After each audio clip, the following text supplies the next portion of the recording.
Hello and welcome to Bar10 Test Prep, where it's our goal to help you prepare for the bar exam 10 questions at a time. This is lesson number 63, so there are 62 just like it just before this.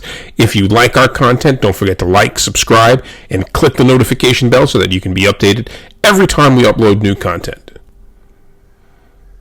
Let's go right into question number 1. Jones, who was driving his car at night, stopped the car and went into a nearby tavern for a drink. He left the car standing at the side of the road, projecting 3 feet into traffic lane. The lights were on, and his friend, Peters, was asleep in the back seat. Peters awoke, discovered the situation, and went back to sleep. Before Jones returned, his car was hit by an automobile approaching from the rear and driven by Davis. Peters was injured. Peters sued Davis and Jones jointly to recover the damage he suffered resulting from the accident. The jurisdiction has a pure comparative negligence rule and has abolished the defense of assumption of risk in respect to other issues. The rules of the common law remain in effect. Peters should recover. Option A, nothing if Peters was more negligent than either Davis or Jones. B, nothing unless the total of Davis's and Jones's negligence was greater than Peters. C, from Davis and Jones, jointly and severally, the amount of damages Peters suffered reduced by the percentage of the total negligence that is attributed to Peters. Or D, from Davis and Jones, severally, a percentage of Peters' damages equal to the percentage of fault attributed to each of the defendants. Take a few seconds and choose the best answer now.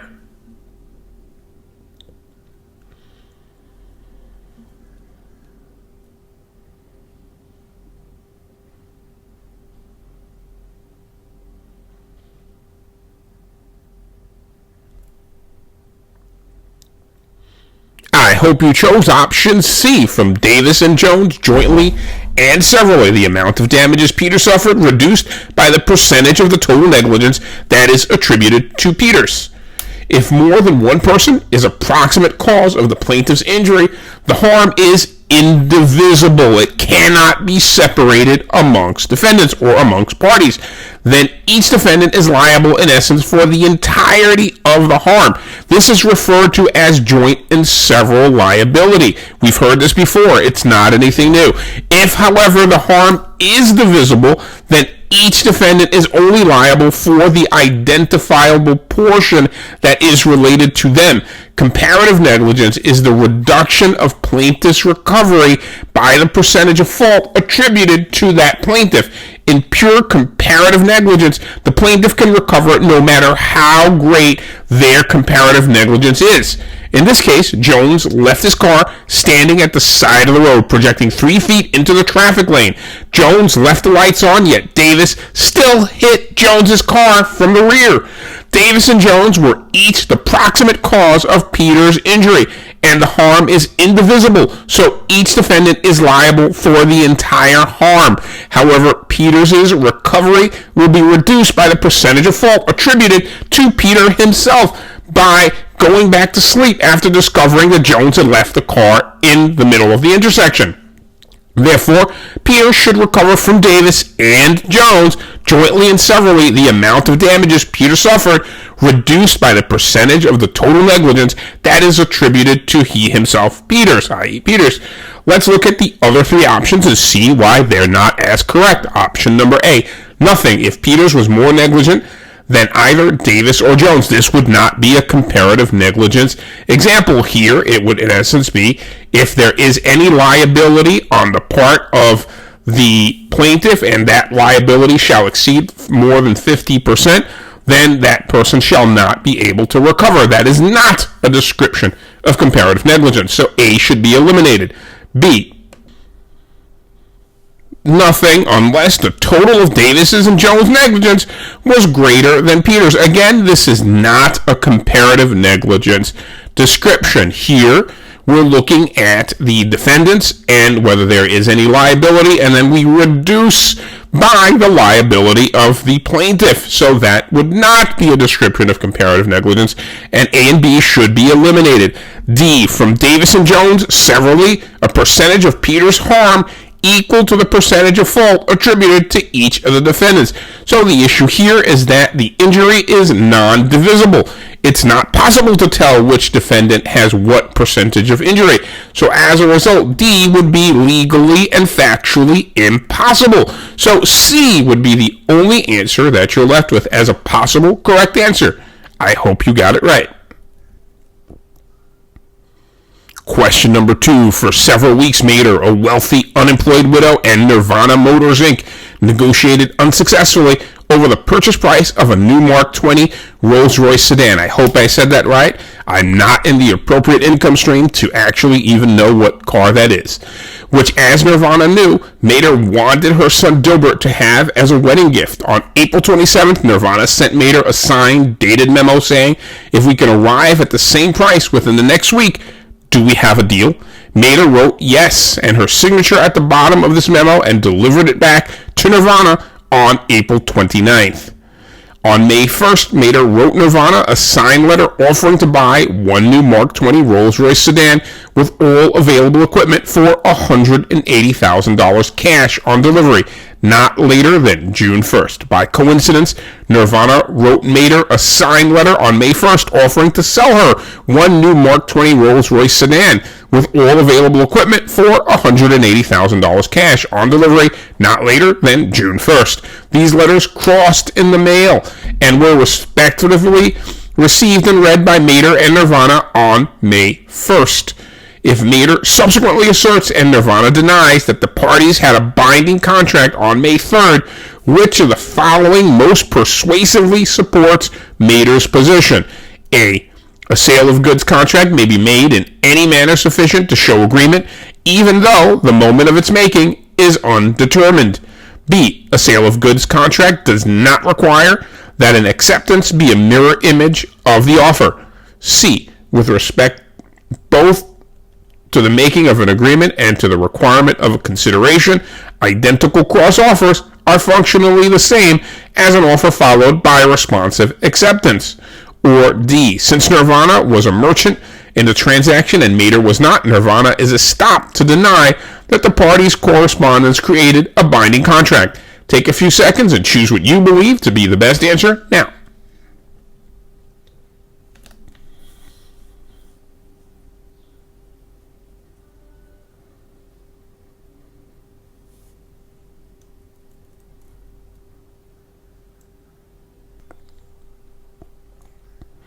I hope you chose option A, and I hope that you're on a roll here. 2 for 2. A sale of goods contract may be made in any manner sufficient to show agreement, even though the moment of its making may be undetermined. Remember that a valid contract requires not very many things. It requires an offer, an acceptance, consideration from each of the parties, and no defenses to the formation of that contract. Contracts for the sale of goods are governed by Article 2 of the UCC, which states that a contract for the sale of goods may be made in any manner sufficient to show an agreement, including the conduct by both parties which recognizes the existence of such a contract. And an agreement sufficient to constitute a contract for sale may even be found even though the moment of its making may be deemed undetermined. Here, Nirvana and Mater had already been unsuccessfully negotiating over the price of the sedan for several weeks when Nirvana mailed an offer to sell her the sedan contingent upon agreeing on a price with Mater within the next week, to which Nirvana agreed. A couple of days later, each party coincidentally mailed each other a signed letter.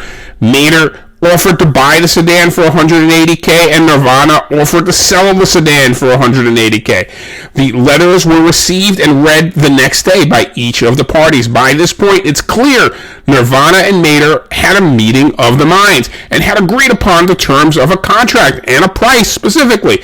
Therefore, Mater's most persuasive argument supporting the existence of a binding contract is that as per the UCC, a contract for goods like a car may be made in any manner sufficient to show an agreement, and an agreement sufficient to constitute a contract for sale may be found even though the moment of its making might be undetermined. Let's look at B through D and see why they're not as correct.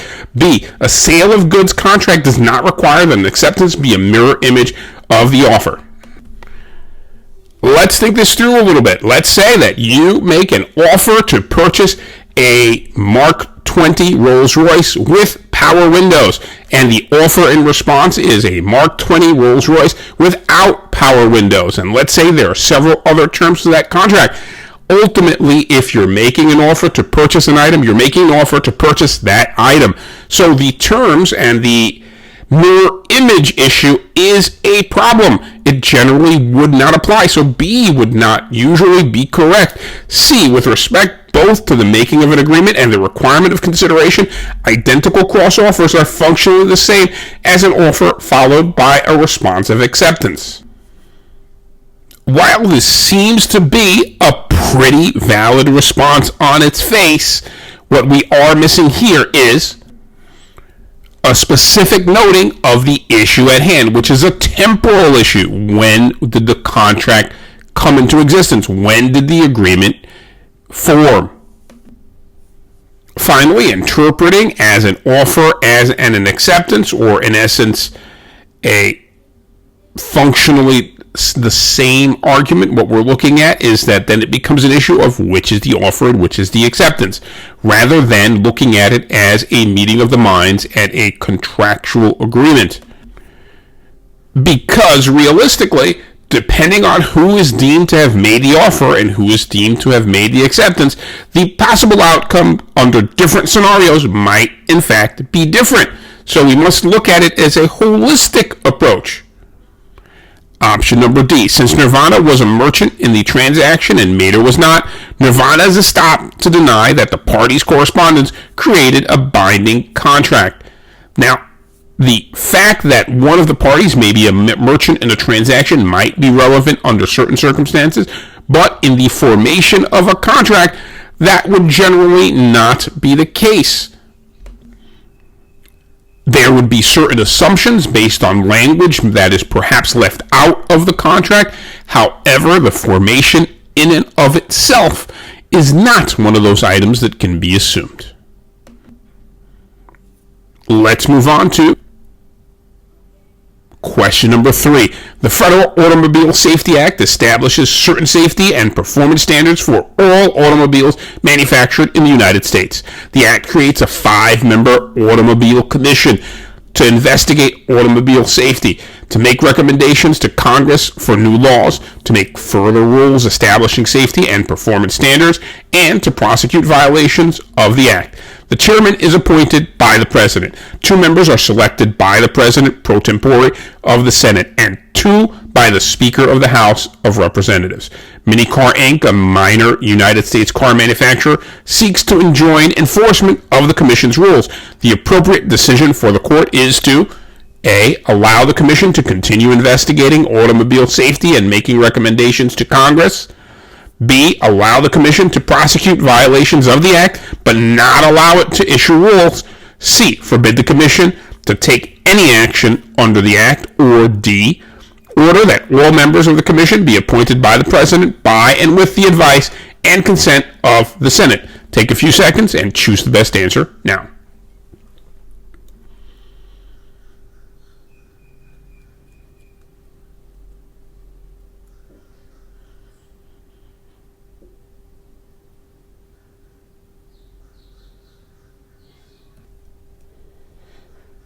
This was a bit of a toughie. I hope you chose option A. Allow the Commission to continue investigating automobile safety and making recommendations to Congress.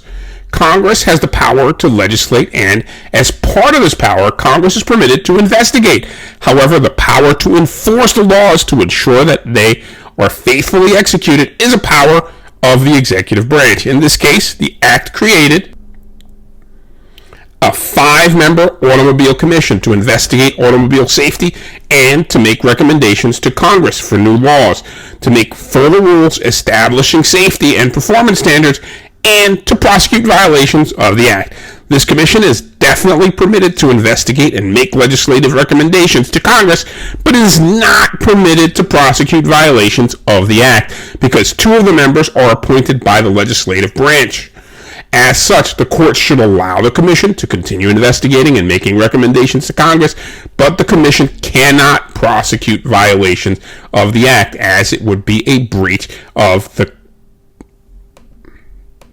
authority which is granted only to the executive branch.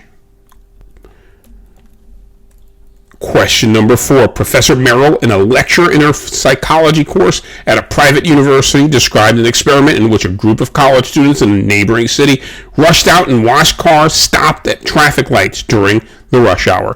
She described how people reacted differently with shock, joy, and surprise. At the conclusion of her report, she said, "You understand, of course, that you are not to undertake this or any other experiment unless you first clear it with me." 4 of Merrill's students decided to try the same experiment, but did not clear it with Merrill.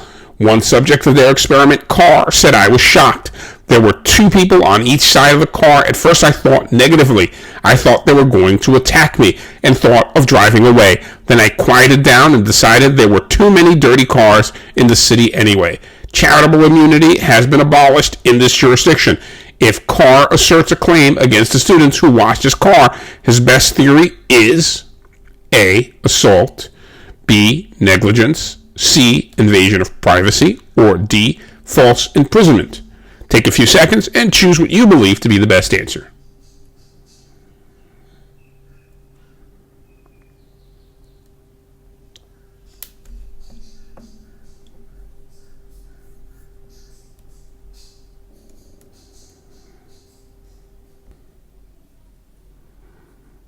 The answer here is A, assault. Assault is the intentional creation of reasonable apprehension of imminent harmful or offensive contact. A prima facie case of negligence requires duty, breach of that duty, causation, and actual damages. Invasion of privacy may be through appropriation, intrusion, publicity of private life, or false light. False imprisonment is the intentional infliction of a confinement where a victim has knowledge of or is harmed by the confinement. Here, process of elimination can help steer us towards the very best answer. The students intentionally rushed out and watched Carr's car, but Carr suffered no damages, so negligence is eliminated. There was no invasion of Carr's privacy because there was no unauthorized use of Carr's name, picture, intrusion on his reasonable expectation of privacy while he was sitting in the car at a traffic light, no publicizing about any facts in his personal life, and no depiction of him in a false light. In fact, there was no depiction of him, period. So invasion of privacy is in essence eliminated. The students did not intend to confine Carr, nor did Carr have knowledge of or get harmed by any confinement. So false imprisonment must be eliminated. In this case, Carr was shocked and thought they were going to attack me and thought of driving away. Since the students rushing out to the car would also satisfy the intent requirement for assault, Carr's best theory would be that of an assault. So option A would be the very best choice here. Question number 5. Acting on an anonymous telephone call, police went to Desmond's apartment, knocked on the door, and demanded to search it for narcotics. When Desmond refused, the police forced the door open and placed him under arrest. As they were removing him from the apartment, Desmond offered to give the officers valuable information in exchange for his release. Before he could say anything else, Desmond was given Miranda warnings by the police. Thereafter, he told the police that he had stored some heroin in his friend's apartment and that he and his friend had been going to sell it. The heroin was recovered, and Desmond was prosecuted for conspiracy to sell narcotics and for possession of narcotics. At his trial, Desmond moved to suppress his statements. Which of the following is Desmond's best argument in support of the motion to suppress? A. Desmond is entitled to know the identity of his accuser, and the state cannot supply this information. B. The police should have given Desmond Miranda warnings prior to entry into the apartment, and the warnings were ineffectual since Desmond offered to give the police information. C. Desmond was intimidated by the forced entry into the apartment, and since the statements were involuntary and coerced, their use against him would violate due process of law. Or D. The statements were fruits of an unlawful arrest, and though the Miranda warnings may have been sufficient to protect his right against self-incrimination, they were not sufficient to purge the taint of the illegal arrest. Take a few seconds and choose what you believe to be the best answer here now.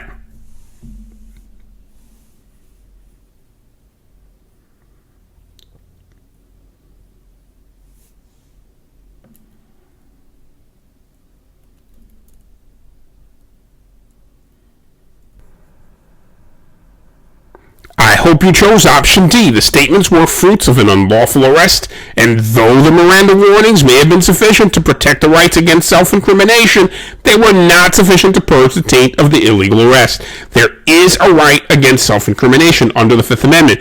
Miranda warnings must be given to a person in custody before police interrogation. Miranda warnings inform the defendant that they have a right to remain silent and a right to an attorney, amongst other things. The Fifth Amendment right to remain silent and right to counsel only apply when the individual is in custody and in a custodial interrogation situation.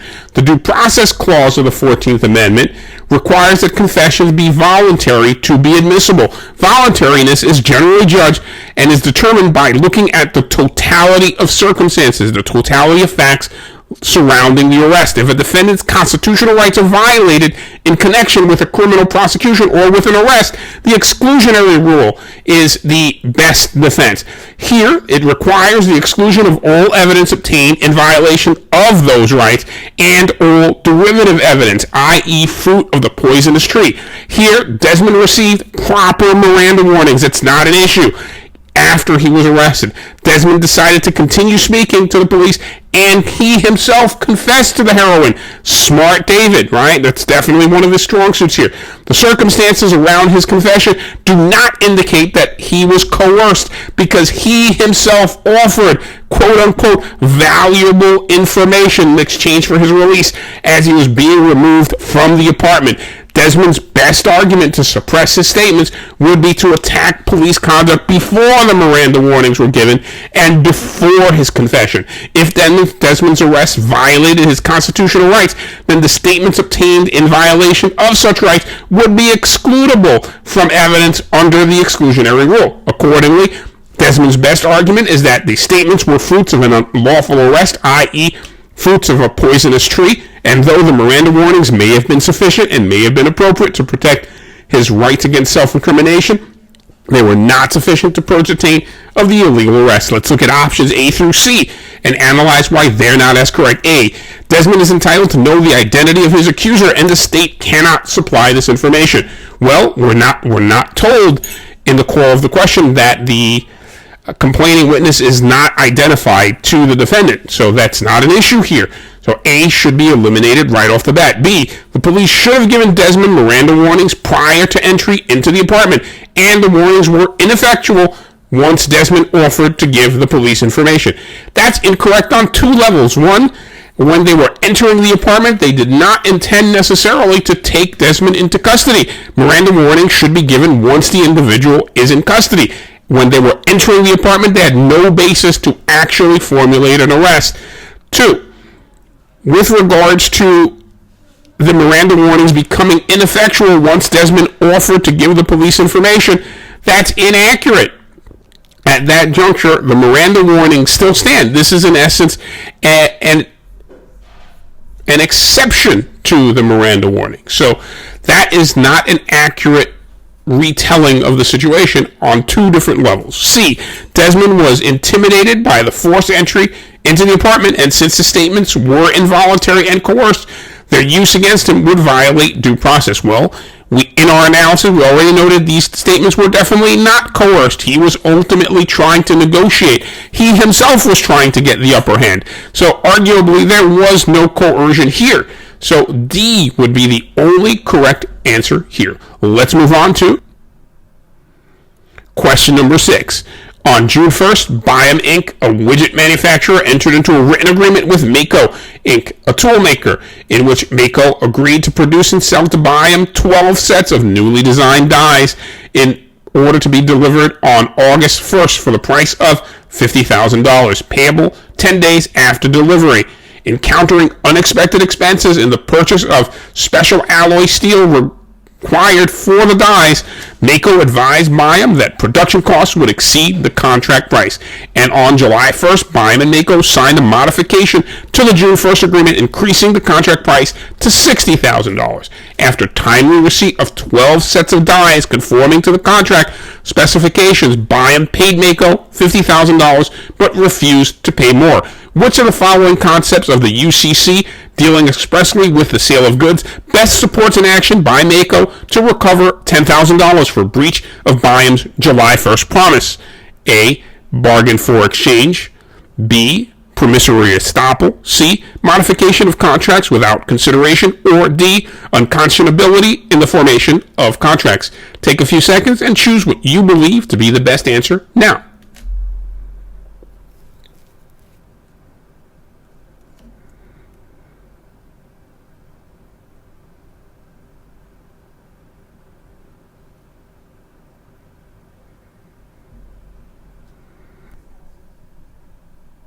The correct answer here is C, modification of contracts without consideration. Under the UCC, no new consideration is required for good faith modifications on the sale of goods contract. A modification on the sale of goods contract is valid if the party modifying the contract acted in good faith. Here, we have Mako, who advised Byam that the production costs would exceed the contract price of the $50,000. Mako's unexpected expense in the purchase of special alloy steel required for the dies that were part of this contract was the basis of the contract price modification to $60,000. Since this is a contract for the sale of goods, no new consideration is required for this modification because the modification was made in good faith. As such, Mako's best support to recover the $10,000 for breach of Byam's July 1st promise is the UCC concept of contract modification without consideration. Let's look at the other options as to why they're not correct. A, bargain for exchange. Meaningless means literally absolutely nothing here. That just means there was an agreement of some kind. There was a meeting of the minds. Great. What does it actually mean? It means nothing. A should be eliminated right off the bat. B, promissory estoppel. Well, you promised to do something, you should have to do something in essence. That is not necessarily the way things go, but ultimately it can with regards to contracts, and here it's not especially applicable simply because of the fact that the key issue here is the change in cost in producing the item, and that was clearly conveyed, and there was an agreement as to that. So had there been no conveyance of the information and no agreement, we'd be in a very different situation. D, unconscionability in the formation of contracts.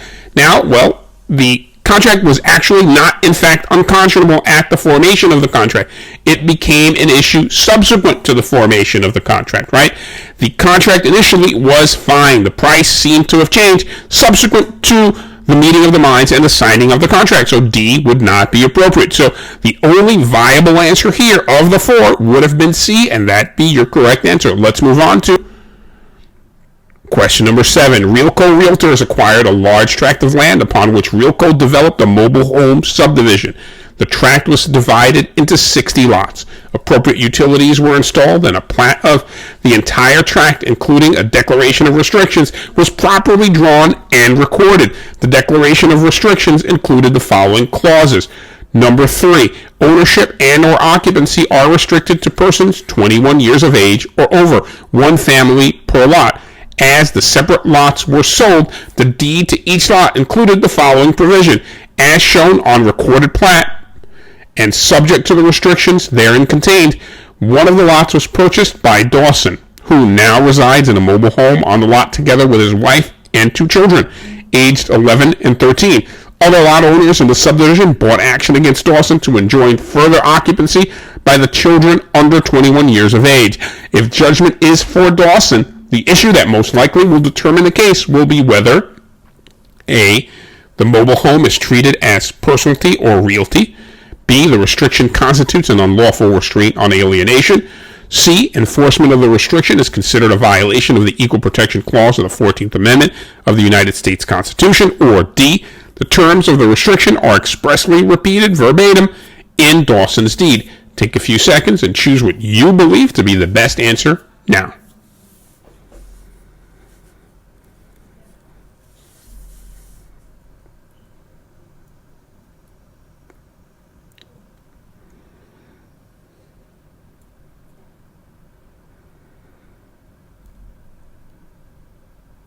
I hope you chose option C. The correct answer is, of course, C. Enforcement of the restriction is considered a violation of the Equal Protection Clause of the 14th Amendment of the United States Constitution.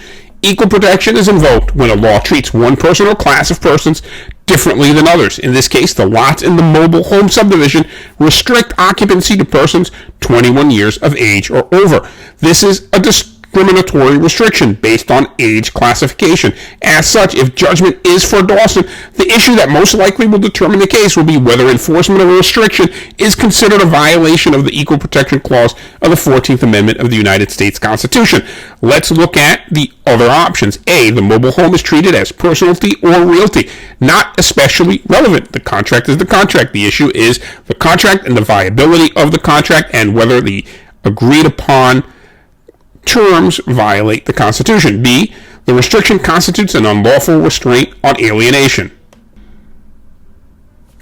Please remember that these clauses generally limit the transfer of property, i.e. who you can sell property to. That's not relevant here. So A and B you can eliminate right off the bat. D, the terms of restrictions are expressly repeated verbatim in Dawson's deed. That's great. It's amazing that we have a repetition within the deed. Does that make it more valid or not a violation? No, it's not relevant. Again, C is the only viable potential answer here. So that is the one that we should be choosing. Now, it does come with its own issues with regards to Equal Protection Clause of the 14th Amendment. Is it even applicable? Because is there, in fact, a state actor here? That is, of course, a key question. But without question, it is the best option of the four. Question number 8. Ames had painted Bell's house under a contract which called for a payment of $2,000. Bell, contending in good faith that the porch had not been painted properly, refused to pay anything. On June 15th, Ames mailed a letter to Bell stating, "I am in serious need of money. Please send the $2,000 to me before July 1st. On June 18th, Bell replied, "I will settle for $1,800 provided you agree to repaint the porch." Ames did not reply to this letter. Thereafter, Bell mailed a check for $1,800, marked payment in full on the Ames-Bell painting contract, as per letter dated June 18th. Ames received the check on June 30th. Because he was badly in need of money, Ames cashed the check without objection and spent the proceeds, but has refused to repaint the porch. In an action by Bell against Ames for any provable damages Bell sustained because the porch was not repainted, Bell probably will A, succeed because by cashing the check, Ames impliedly promised to repaint the porch. B, succeed because Ames accepted Bell's offer by not replying to the letter of June 18th. C, not succeed because Bell's letter of June 18th was a counteroffer which Ames never accepted. D, not succeed because there is no consideration to support Ames's promise, if any. Take a few seconds and choose what you believe to be the best answer now.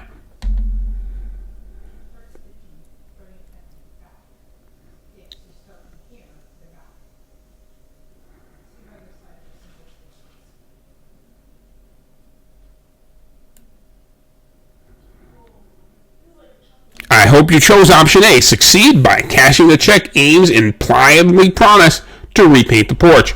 Performance can be excused by occurrence of a number of events, such as an accord and satisfaction. An accord is an agreement to accept a different performance in satisfaction of an existing obligation. The accord by itself does not discharge the prior contract. It suspends the right to enforce the original contract until the accord is satisfied. If, however, the accord is not satisfied, the non-breaching party may sue either on the original undischarged contract or for breach of the accord agreement, either or. Satisfaction is the performance of the accord agreement. Satisfaction discharges both the original contract and the accord contract. An accord must be supported by consideration to be valid. If a debt is not yet due or disputed, part payment is new consideration for settlement or release. In this case, Bell sent a letter to Ames offering to settle the good faith dispute regarding the porch for $1,800, provided that Ames repainted the porch. Bell then mailed Ames a check for $1,800 and had written on the check that it was payment in full on the Ames-Bell painting contract as per the letter dated June 18th. This is an accord for Ames to repaint the porch and accept the $1,800 instead of the originally agreed upon $2,000 contract price. Because there was a good faith dispute, this partial payment is new consideration for settlement. Ames accepted the accord by cashing the check without objection, which obligates Ames to repaint Bell's porch. This accord is not satisfied, however, until performance of the accord is completed, meaning that the porch is actually in fact painted. Since this accord was not satisfied, Bell can now sue on either the original contract or the accord agreement. As such, Bell will probably succeed in this action against Ames because Ames impliedly promised to repaint the porch by cashing the check. Let's look at options B through D. Option letter B, succeed because Ames accepted Bell's offer by not replying to the letter of June 18th. That's not exactly accurate because he had also not cashed the check. Then he would have been fined, but he cashed the check. That's the issue. It's not the issue of the letter. It's the issue of the check. C, not succeed because Bell's letter of June 18th was a counteroffer which Ames never accepted. Inaccurate. He did accept it because he cashed the check. D, not succeed because there is no consideration to support Ames' promise, if any. As we just discussed in our analysis of option A, that is inaccurate. There's a genuine dispute between the parties and the parties reached an accord. That is sufficient consideration in and of itself. So as a result, options B through D are not viable and A is the only reasonable response. Question number 9. Lawyers Abel and Baker are the members of a law partnership of Abel and Baker in a small town that has only one other lawyer in it. Abel and Baker do a substantial amount of personal injury work. Client was severely and permanently injured in an automobile collision when struck by an automobile driven by motorist. Client employed the Abel and Baker firm to represent her in obtaining damages for her injuries. At the time client employed Abel and Baker, the statute of limitations had 6 weeks to run on her claim. The complaint was prepared but not filed. Abel and Baker each thought that the other would file the complaint. The statute of limitations ran on client's claim against motorist. Client has filed suit against Abel and Baker for negligence. That case is on trial with a jury in a court of general jurisdiction. In order to establish a breach of standard of care owed by Abel and Baker, client A must have a legal expert from the same locality testify that defendant's conduct was a breach. B must have a legal expert from the same state testify that defendant's conduct was a breach. C can rely on the application of the juror's common knowledge as to whether there was a breach. Or D can rely on the judge as an expert in the law to advise the jury whether there was a breach or not. Take a few seconds, choose the best answer now.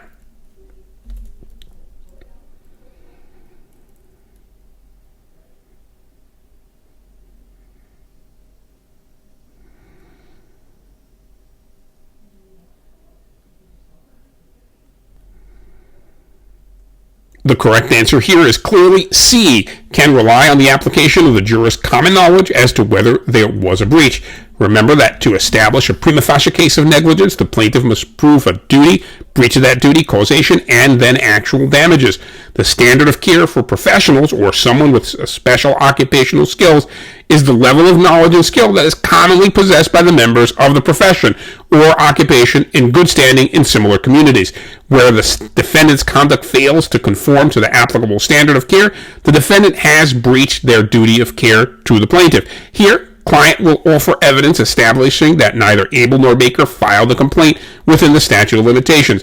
The jury can determine on its own whether Abel and Baker's failure to timely file the complaint was a failure to act with the level of knowledge and skill that is commonly possessed by lawyers in good standing in similar communities. Thus, in order to establish a breach of standard of care owed to her by Abel and Baker, client can rely on the application of the juror's common knowledge as to whether there was in fact a breach. Let's look at options A, B, and D and see why they're not as correct. Option A, must have a legal expert from the same locality testify that defendant's conduct was a breach. The core of the question tells us there's only one other attorney in the community. This would not make sense for small towns, places where there aren't many attorneys. It would not be viable. There are towns where I'm sure there are no attorneys at all. So how would that standard be able to be met? It wouldn't. Option B, must have a legal expert from the same state testify that defendant's conduct was a breach.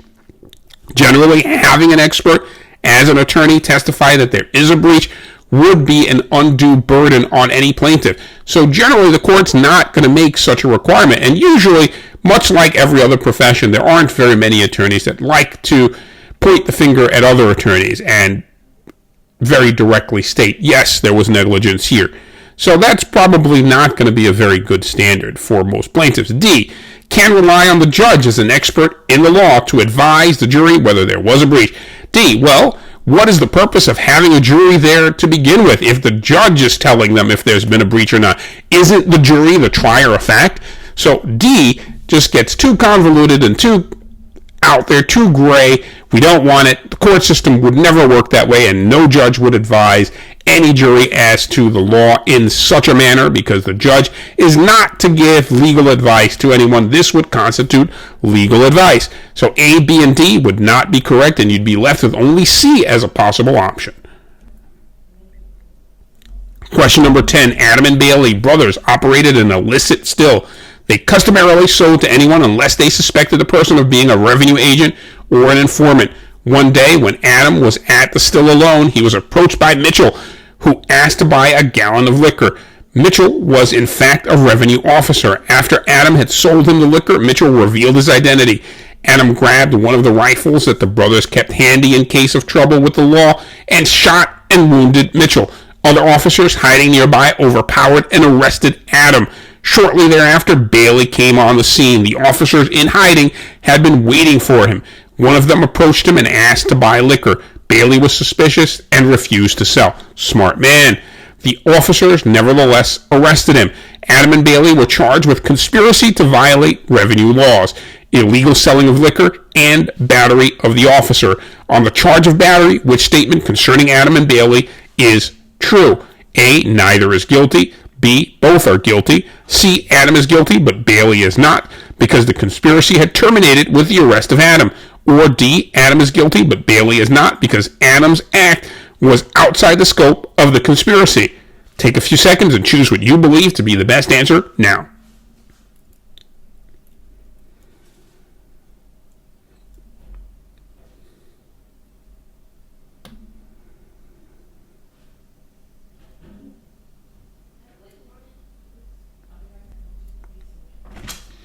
We won't have to analyze all four on this one, because the analysis for the correct answer, which is B, both are guilty, will sufficiently respond as to why the other options are incorrect.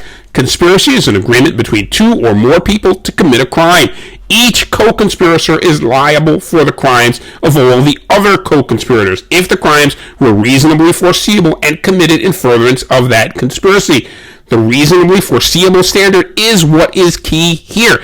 It is met if the additional crimes were a natural and probable consequence of the conspiracy. Here, Adam and Bailey were co-conspirators to an operation to create illegal alcohol. They kept a rifle handy in case of trouble with the law. So it is reasonably foreseeable that Adam or Bailey would in fact have to use this rifle. As a matter of fact, the call of the question specifically tells you that they kept the rifle there in case of issues with law enforcement.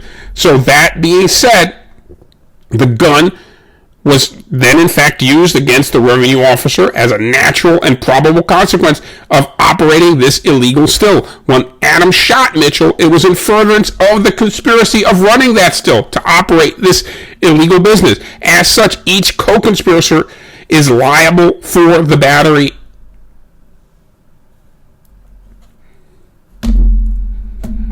As always, thank you for joining us on Bar 10 Test Prep, where it's our goal to help you prepare for the bar exam 10 questions at a time. If you liked our content, please like, subscribe, and click the notification bell so that you can be updated every time we upload new content.